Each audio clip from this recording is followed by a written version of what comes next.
June 3. నేను కూడా దేవుని ఎడలను మనుష్యుల ఎడలను ఎల్లప్పుడూ నిర్దోషమైన మనస్సాక్షి కలిగి ఉండుటకు ప్రయత్నించుచున్నాను. అపోస్తలుల కార్యములు 24:16. మనలాంటి సమాజంలో మరియు మనలాంటి భ్రష్టమైన పాత స్వభావంతో క్రైస్తవ సూత్రాల పట్ల మన నిబద్ధత యొక్క నిజాయితీని పరీక్షించే నైతిక సమస్యలను మనం నిరంతరం ఎదుర్కొంటాం.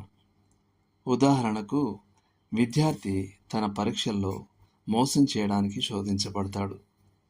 అవినీతిగా సంపాదించిన డిప్లొమాలన్నీ తిరిగిచ్చేస్తే పాఠశాలలు మరియు కళాశాలలు వాటిని ఉంచడానికి కూడా సరిపోవు.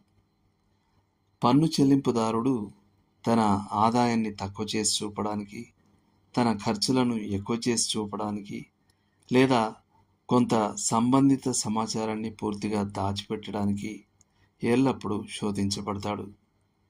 వ్యాపారం, రాజకీయాలు మరియు న్యాయ రంగాలలో ఆట పేరు లంచం.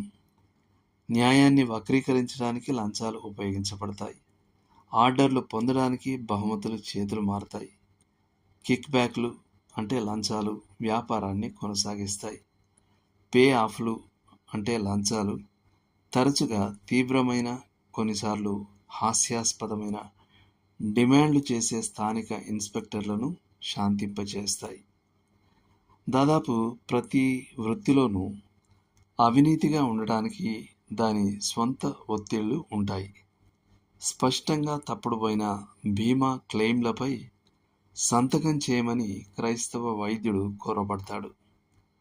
న్యాయవాది తాను దోషి అని తెలిసిన నేరస్తుడిని సమర్థించాలా, లేదా ఇద్దరు భాగస్వాములు క్రైస్తవులే అయిన విడాకుల కేసును చేపట్టాలా అని నిర్ణయించుకోవాలి. పాత కార్ల వ్యాపారి తక్కువ మైలేజీని చూపించడానికి ఓడోమీటర్ను సర్దుబాటు చేయాలా వద్దా అనే అంతర్గత పోరాటం చేస్తాడు. కార్మికుడు ఒక యూనియన్లో చేరడంలో సమ్మె జరిగినప్పుడు హింసకు పాల్పడే నిర్ణయాన్ని ఎదుర్కొంటాడు. ఒక క్రైస్తవ విమాన పరిచారిక మద్యం వడ్డించవచ్చా, లేదా ఆ ఉద్యోగాన్ని ఎంచుకున్న తర్వాత ఆమెకి ఏదైనా ఎంపిక ఉందా? ఒక క్రైస్తవ క్రీడాకారుడు ప్రభు దినమున ఆడవచ్చా?